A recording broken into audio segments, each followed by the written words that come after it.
Hey everybody, Dustin Dopirak here, along with Grant Ramey, who's got to do like a lot of traveling. He's going to be in Auburn by what time tomorrow? 2 o'clock tip-off. Good luck with that. We're in Tampa. We obviously had to have the pirate ship in the shot. That was kind of necessary. How do you even come down here if you're not going to do that? It's cooler than I expected. Yeah, and I knew it was going to be awesome, but it's everything you think it is and more. It's like Dollywood at a football stadium. Keep going. Pretty much. All right, trying to move on from that. Tennessee wins 45-6 in the Outback Bowl over Northwestern. I remember looking at the stat sheet when you start looking at Northwestern and think this looks a lot like Missouri and Vanderbilt. I think, well, that can't be right. They're 10-2. Something must be different. They looked a lot like Missouri and Vanderbilt, and Tennessee at least made them look that way. Yeah, and it looked a lot like the Tax Slayer Bowl, obviously, yeah. without the late Iowa touchdowns in the fourth quarter. And it's that's one way to springboard momentum, but it's going to be absolutely off the charts in 2016, just based on the way Tennessee made a 10-win Northwestern team look bad. Yeah, it looked really bad. They made them look like a bottom-of-the-barrel SEC team.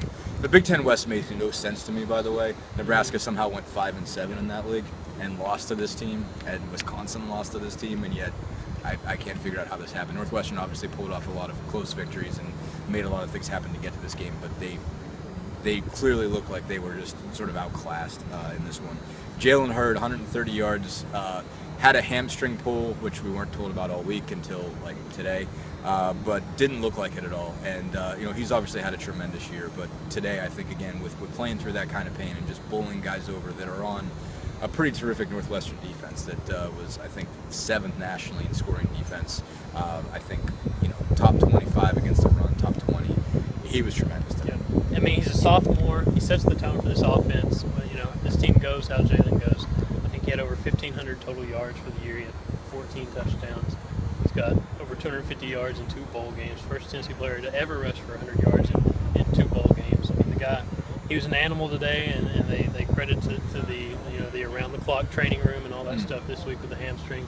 It sounded more like a little less dramatic when Jalen was talking about it. Right. Like there was no doubt that he was going to play. And you would expect that, I think. Yeah, it's a credit to him. He set the tone. He worked hard all week, and he was the one that made the difference today. The combination of speed and power with him is just pretty unbelievable.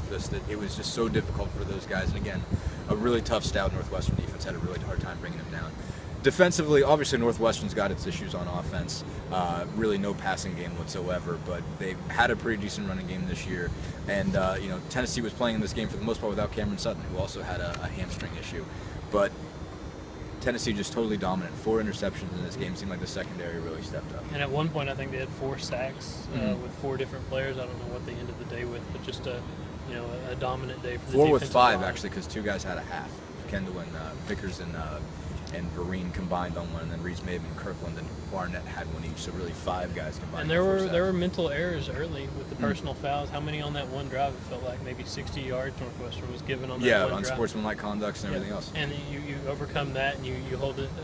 When Northwestern went, what was it, 12 plays, 75 yards to make it 10-6, it looked like a ball game from there. And then Tennessee didn't allow anything, and it's a credit to that defense to overcome whatever was going on early on. Absolutely. Justin Jackson, I think, ended up with about 77 yards. I think most of them came on that drive. During that drive, he looked pretty good. After that, you sort of forgot he was even there the rest of the day. You talked about the hype. I think Dan Wolken tweeted out something, I guess, using one of my tweets saying that the hype machine's going to be going on for 8 months. And basically my mentions just really went, all kind of trouble on there from that point forward. But there is just going to be an obscene amount of hype, I think, for the next 8 months as people try to figure out what this team is going to be. Certainly there was a lot last year coming into this year, but I think this year it's going to be a whole different level. And certainly they're going to be favorites to win the SEC East. What else do you think you're going to hear this team is going to be expected to do? Yeah, it's going to be win the SEC East or, complete failure. More or less. And you think about this team, September 3rd is Appalachian State, an 11-win team that won a bowl game in its transition year to FBS, and then you go to Bristol for, how many people are going to be at that game. It's going to be a zoo, a circus, whatever.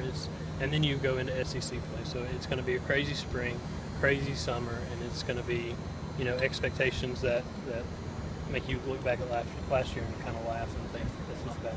Yeah, no, you're right. I think it's going to be there's not really a team that you look at and say, well, obviously Florida's going to be there, Georgia's going to be there, but there's all kinds of turmoil in this league, in this division at this point. Butch Jones is all of a sudden like the senior member of of the SEC East coaching staff, and obviously whether or not Jalen Reeves-Maven, Cam Sutton, Alvin Kamara come back are going to be a part of that. So there is going to be a lot of hype going on between now and September. Just going to be a lot of talk, and there's going to be, they're going to be picked to win the SEC East, and there's probably going to be a lot more beyond that. So anyway, thanks everybody. Appreciate you watching us through this maiden voyage of, I guess, Ball Talk. Appreciate it, and we'll have more. Thanks so much.